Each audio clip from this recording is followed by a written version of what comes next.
Body fluid बता देते हैं। मेन अपन कौन से बॉडी फ्लूइड होता क्या है? नॉर्मली जितनी भी सीरस कैविटी होती हैं, सीरस कैविटी कहाँ पे होती है? प्लूरल कैविटी और एब्डोमिनल कैविटी, CSF और कहाँ हो सकती है कैविटी? साइनोवियल फ्लूइड होता है और कहाँ होगा? पेरिकार्डियल फ्लूइड हो सकता है।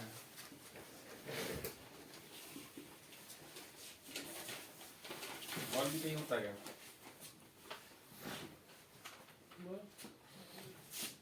एमनियोटिक फ्लूइड भी होता है। नॉर्मली इन जितनी भी कैविटीज हैं इनमें है ना, नॉर्मली सिक्रीशंस बनते रहते हैं। नॉर्मली अपनी कैपिलरीज हैं, वहां से सीरस फ्लूइड बनता है, इनमें जाता भी है और एब्जॉर्ब भी हो जाता है। ठीक है, हर कैविटी है, हर कैविटी में नॉर्मली फ्लूइड बनते हैं और एब्जॉर्ब हो जाते हैं, नॉर्मल बने रहते हैं। इससे उसका बैलेंस बना रहता है।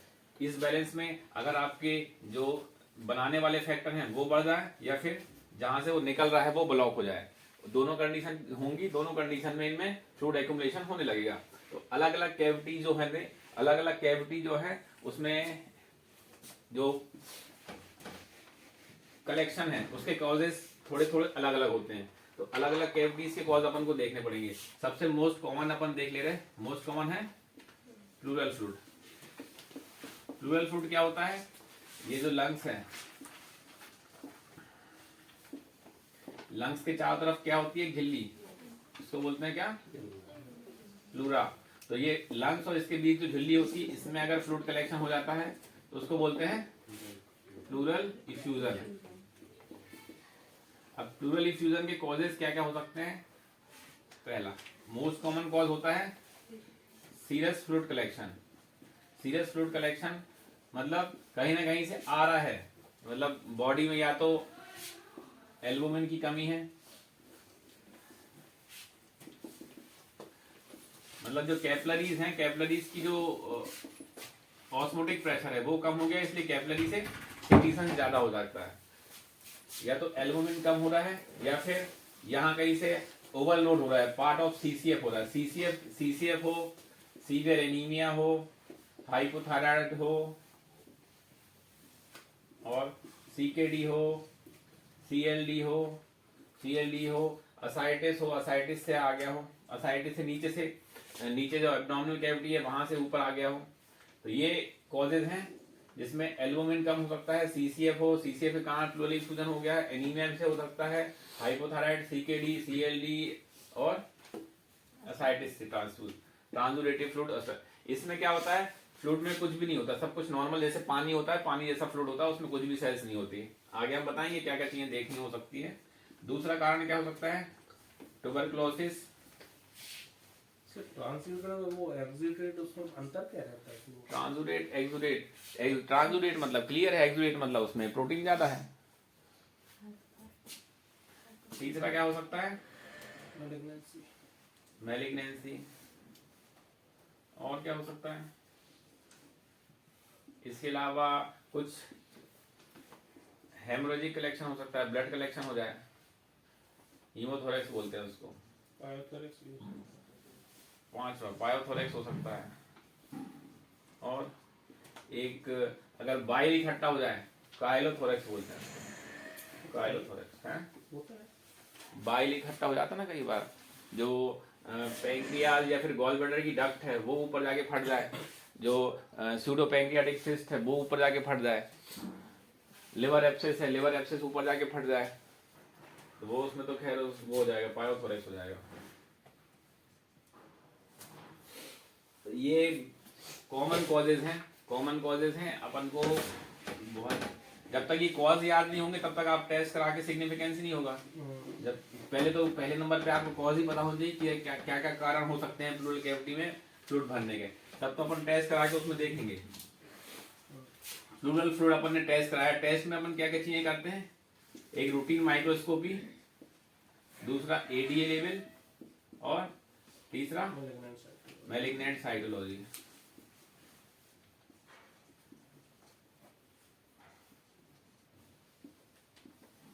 ये 3 टेस्ट हैं, ये बेसिकली प्लूरल फ्लूइड, असाइटिक फ्लूइड, ये दोनों टेस्ट दोनों चीजों में कराए जाते हैं। रूटीन माइक्रोस्कोपी में अपन देखते हैं पहले उसका शुगर लेवल कितना है फ्लूइड का, उसमें टोटल सेल्स कितने हैं, शुगर लेवल कितना है, प्रोटीन कितना है, उसमें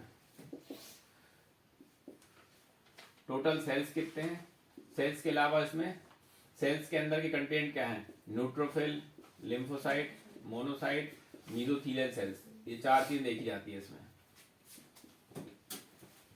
एडीए लेवल देखते हैं, एडीए लेवल का सिग्निफिकेंस अभी बताएंगे। दूसरा पीएस में अपन देखते हैं कोई मैलिग्नेंट सेल्स तो नहीं दिख रही, एबनॉर्मल सेल्स तो नहीं है। एडीए एक प्रोटीन टाइप का होता है, एडिनोसिन डी एमिनेज प्रोटीन होता है, जो कि कोई भी बॉडी में क्रोनिक इन्फ्लामेशन होता है उस कंडीशन में बढ़ जाता है। अलग अलग फ्लूइड में अलग अलग लेवल इसका सिग्निफिकेंस है, ये मेनली कराया जाता है। अगर ये लेवल रेज्ड है तो हाई चांस ऑफ प्रोबेबिलिटी है कि उसको पेशेंट को ट्यूबरकुलोसिस होगा। ठीक है, सीएसएफ में मोर देन 10 इसकी वैल्यू है प्लूरल फ्लूइड में, और असाइटिक फ्लूइड में मोर देन 30 इसकी वैल्यू है, और बॉडी फ्लूइड में मतलब ब्लड में मोर देन 60। अगर इनसे अगर ज्यादा हुआ इनका लेवल तो उसको हाई चांस है उसको ट्यूबरकुलोसिस हो सकती है। ठीक है, सीएसएफ में मोर देन 10, प्लूरल फ्लूइड और असाइटिक फ्लूइड में मोर देन 30, और ब्लड में मोर देन 60। ये लेवल याद रखना है इसके, अगर ये लेवल से ज्यादा है तो उसको हाई चांस है उसको ट्यूबरकुलोसिस के।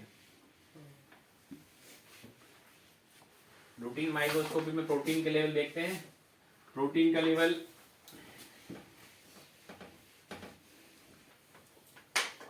नॉर्मल है कि इंक्रीज है।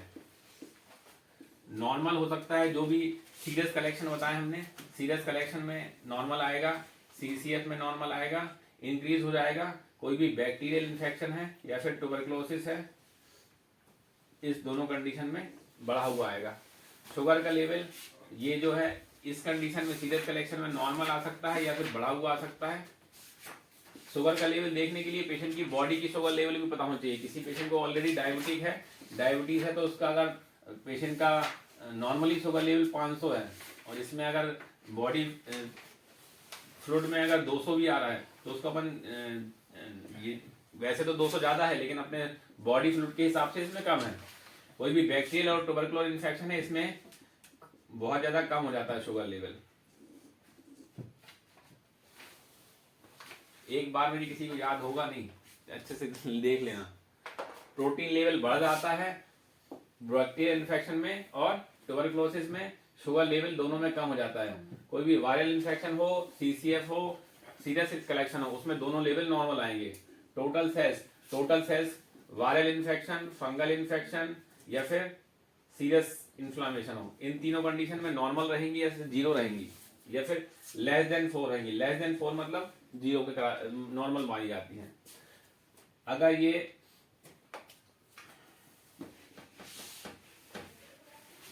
कुल मिला के सर ट्यूबरकुलर कब जाएंगे, मतलब चारों चीजें ये sugar, protein 1 to 10, 10 to 100, 100 to 1000, more than 1000।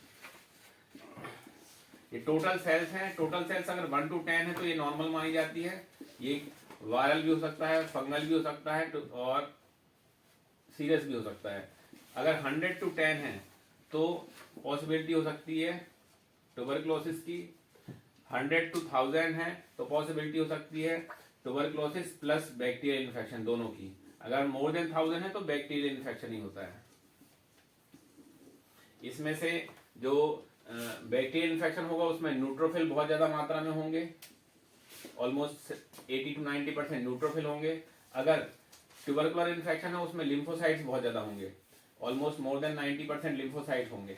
और मोनोसाइट और मीजोथेलियल सेल्स ये यूजुअली अटिपिकल इन्फेक्शन या फिर मैलिग्नेंसी इनमें बढ़ जाते हैं। अगर मीजोथेलियल सेल्स मोनोसाइट बढ़े हुए हैं तो चांसेस ऑफ मैलिग्नेंसी ज्यादा है। ये सर एक रिपोर्ट है, इसमें सेल काउंट 1150 है, लिम्फोसाइट 85 है, इसमें कैसे होगा? 1150 है, लिम्फोसाइट्स हैं और टर्बिडिटी प्रेशर है, पीछे ब्लड भी है, डिपॉजिट है, कोआगुलेंट पीछे है। भी है, पीछे भी है।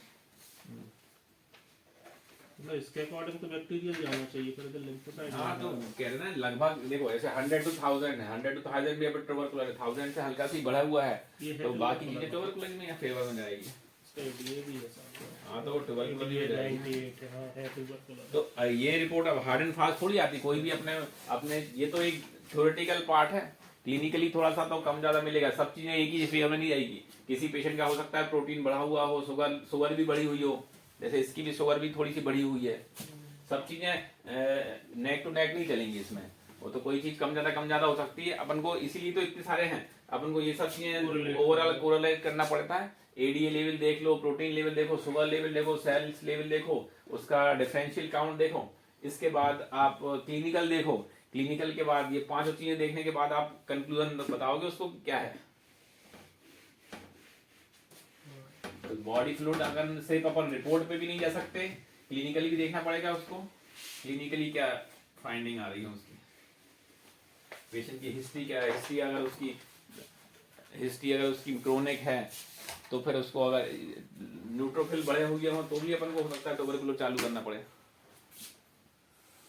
और क्या है इसमें, इसके अलावा कुछ स्पेशल है जैसे सीएसएफ है, सीएसएफ अपन निकालते हैं, सीएसएफ में यूजली मेलिग्नेंसी वगैरह के चांसेस बहुत कम होते हैं। सीएसएफ में अपन को अलग से फंगल इन्फेक्शन भी देखना रहता है, फंगल, वायरल, क्योंकि और ट्यूबरकुलर और बैक्टीरियल, इसमें ये चारों बस होते हैं, कोई ऐसी अलग से नहीं होते।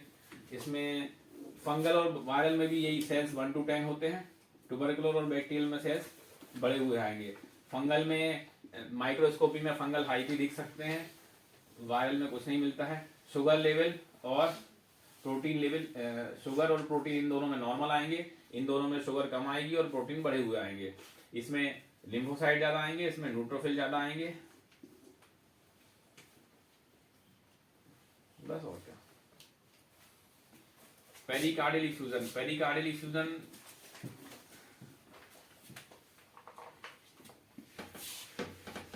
पेरिकार्डियल इफ्यूजन के मोस्ट कॉमन कॉज तो ट्यूबरकुलोसिस है, सेकंड मोस्ट कॉमन है हाइपोथायराइडिज्म, थर्ड हो सकता है एक्यूट एमआई,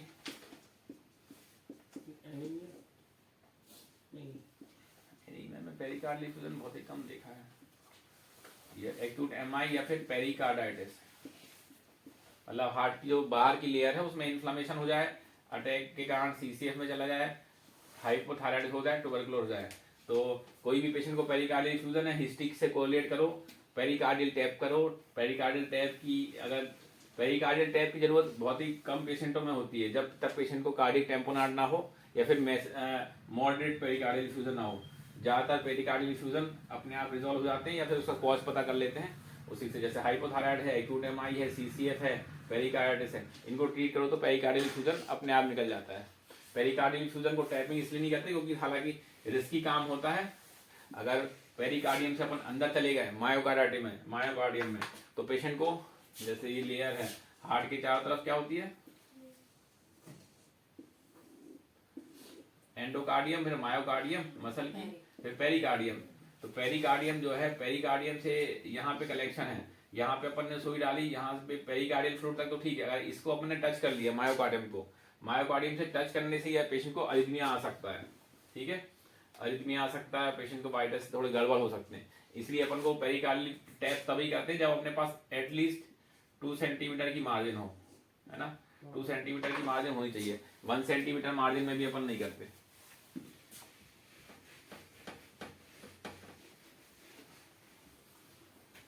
चलो बॉडी फ्लूइड हो गए।